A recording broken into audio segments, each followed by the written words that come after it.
வணக்கம், இது விஜிஸ் கிச்சன். இன்றைக்கி பார்த்தீங்கன்னா சூப்பரான எறா குழம்பு தான் வைக்க போகிறோம். அது எப்படி வைக்கிறதுன்னு பார்க்கலாம் வாங்க. ஒரு கடாயில் எண்ணெய் விட்டுருக்கேன். தேவையான அளவு கடுகு, சோம்பு சேர்த்தாச்சு. ஒரு வெங்காயம் சேர்த்துருக்கேன். 2 பச்சை மிளகாய், கொஞ்சம் கருவேப்பிலை சேர்த்துக்கோங்க. இது நல்லா கொஞ்சம் வதங்கினது. அது கூட ஒரு 1½ டேபிள் ஸ்பூன் அளவு இஞ்சி பூண்டு பேஸ்ட்டு சேர்த்துக்கோங்க. இந்த இஞ்சி பூண்டு பேஸ்ட்டு வாசனை நல்லா போகிற அளவுக்கு வதக்கிடணும். அதுக்கப்புறம் ஒரு தக்காளி சேர்த்துக்கோங்க. அது கூட கொஞ்சம் கொத்தமல்லியும் சேர்த்துக்கலாம்.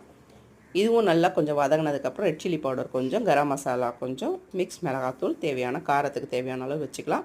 இதில் 2 வெங்காயம், 2 தக்காளி, கொஞ்சம் மிளகு சேர்த்து அரைச்சிருக்கேன். உப்பு தேவையான அளவு போட்டு நல்லா இந்த பச்சை வாசனை போகிற அளவுக்கு வதக்கணும் பார்த்துக்கோங்க. பக்கத்தில் கொஞ்சம் வேக வச்ச எறாவை அதையும் சேர்த்து இது கூட சேர்த்துட்டு கொஞ்சம் தண்ணி விட்டு நல்லா கொதிக்கிட்டோம் பாருங்கள். நல்லா எறா வேகணும், அதனால் கொஞ்சம் சிம்மிலேயே வச்சு வேக விடுவோம். கொஞ்சம் திக்காக வேணும் இந்த குழம்பு, அதனால் நம்ம கொஞ்சம் நேரம் வேக விடுவோம். பாருங்கள், சூப்பரான எறா குழம்பு ரெடி ஆகிட்டு இன்னும் கொஞ்சம் தண்ணி சுண்டணும். தண்ணி சுண்டினதுக்கப்புறம் இதை நம்ம ஆஃப் பண்ணிடலாம். வீடியோ பிடிச்சிருந்தால் லைக் பண்ணி, ஷேர் பண்ணி, கமெண்ட் பண்ணுங்கள். மறக்காமல் நம்ம சேனலை சப்ஸ்கிரைப் பண்ணுங்கள். வணக்கம்.